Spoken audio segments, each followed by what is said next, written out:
I've been working at bars, restaurants, and clubs for about 8 years now, and if there's one thing I've learned, it's that the kitchen and the bar are two completely different worlds that should never ever cross. But before I get into what happened that night, I need to tell you about how things got to that point. So, I was working at this place, just your typical establishment with a bar up front and a kitchen in the back. The guy who ran the kitchen, he'd been there for maybe 3 years before I even started.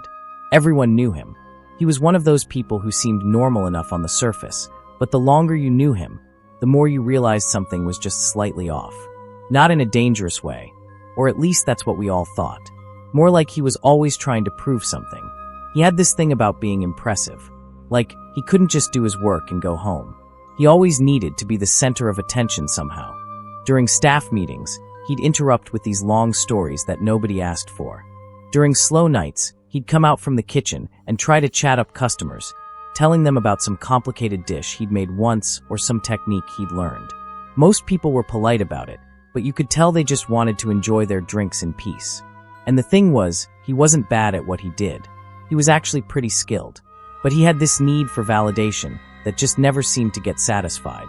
You'd compliment something and he'd brush it off, but then 10 minutes later he'd bring up that same thing again, fishing for more praise. It was exhausting to be around sometimes. Now, he also had this relationship with alcohol that had been getting progressively worse over the months I'd been working there. At first, it was just a beer at the end of his shift. Then it became a beer during his shift.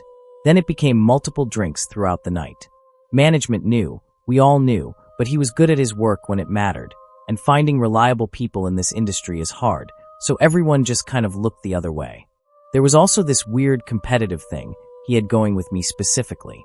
I never understood it, because we worked in completely different areas. I stayed behind the bar, he stayed in the kitchen. But for some reason, whenever I'd have a good night with tips, or whenever regulars would request me specifically, he'd get this look on his face. Like he was bothered by it. He started making these little comments, nothing overtly hostile, just these passive-aggressive remarks about how easy it must be to just pour drinks and smile at people. I never engaged with it. I'd just nod and go back to work. But I could tell it was building into something. You know that feeling when you can sense tension growing, but you can't quite put your finger on what's going to happen? It was like that for weeks. Then there was this one regular customer who started coming in, an older person who'd sit at the bar and just nurse the same drink for hours while working on a laptop. Always friendly, always tipped well, never caused any problems. But for whatever reason, this customer and the guy from the kitchen struck up this odd friendship. They'd talk about all kinds of random stuff. I'd hear bits and pieces of their conversations while I was working.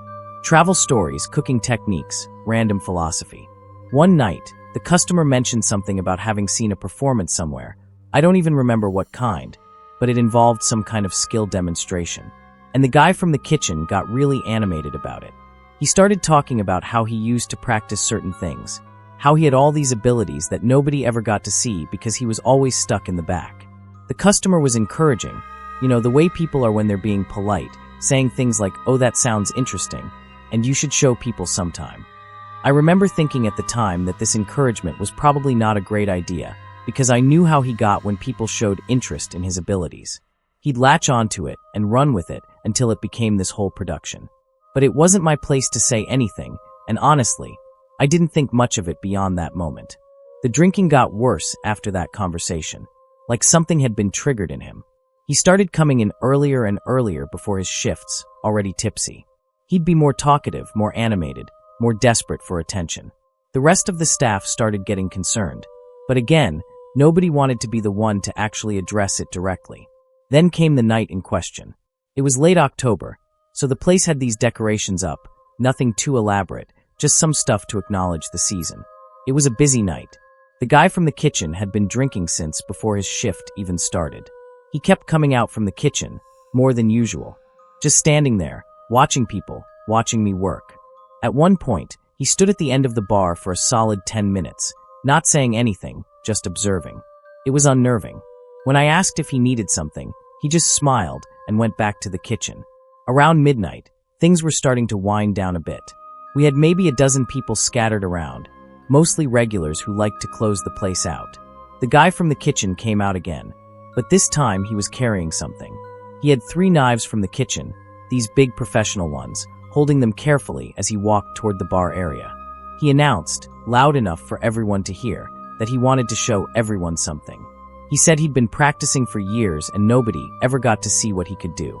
He positioned himself behind the bar, right next to where I was working, and before I could even process what was happening, he started juggling the knives.